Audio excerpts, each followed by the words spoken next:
Welcome. In front of me is a CUBOT Max 2, and today I will show you how to insert SIM and SD card.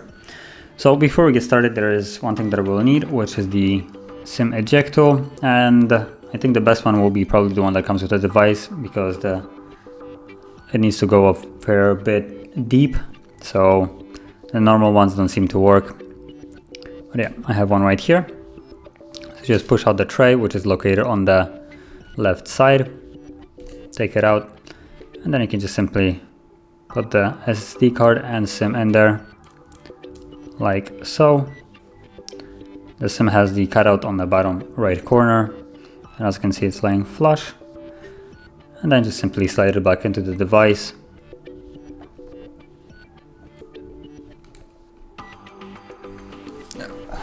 Okay.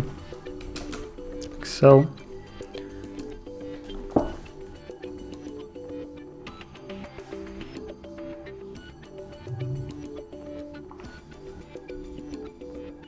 You can see the SD card is being read and the SIM card as well, considering it just changed the language of the phone. So yeah, that is basically how you would insert it. And if you found this very helpful, don't forget to hit like, subscribe, and thanks for watching.